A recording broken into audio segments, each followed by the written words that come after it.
Moi. La fille a vu quelqu'un maltraiter une vieille dame. Elle a immédiatement lancé la bouteille qu'elle n'avait pas encore fini de boire. Elle a visé avec précision et a frappé le PDG qui vaut des milliards. Ensuite, la fille s'est interposée devant la vieille dame. Oh, il prétend de façon grandiose qu'il veut vendre à la grand-mère, qui ressemblait à un chien. Pourquoi ne pas faire le bien? Il faut absolument être un escroc. Il s'est avéré. Juste maintenant, la jeune fille travaille sur un chantier pour rassembler des fonds pour ses études. Mais quand elle se repose et se remplit, mais elle vit un homme en costume cravate, tenant un pendentif en jade. Il parlait avec exagération de vouloir le vendre à la grand-mère. Pensant avoir trouvé un trésor, la vieille dame était sur le point de l'acheter. Heureusement, la fille intervient à temps pour arrêter cela. Heureusement, la fille est intervenue à temps pour arrêter cela. Voyant la fille s'immiscer dans ses affaires, le fraudeur a commencé à lui parler grossièrement. Mais la fille n'avait pas peur de lui.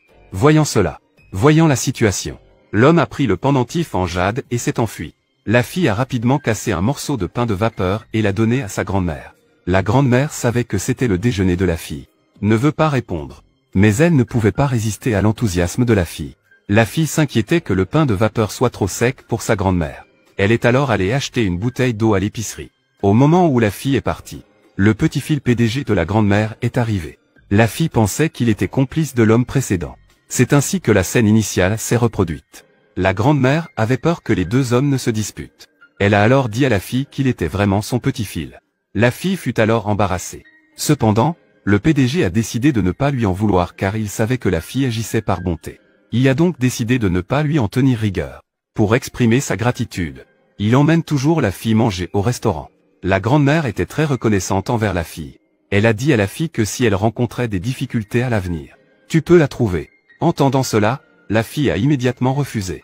Mais à ce moment-là, le téléphone sonna soudainement.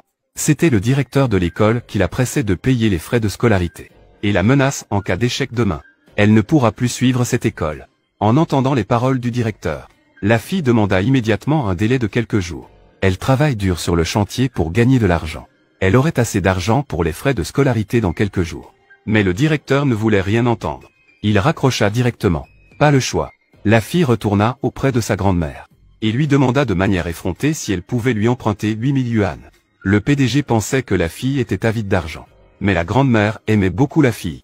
Elle accepta immédiatement. Puis demanda combien elle voulait. Mais le PDG, pour l'empêcher d'obtenir ce qu'elle voulait, dissuada la grand-mère. Il l'emmena à l'écart, pour la pousser à partir, en lui disant qu'il pouvait lui prêter de l'argent.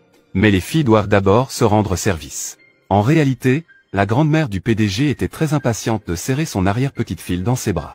Il a passé la trentaine et n'est toujours pas marié.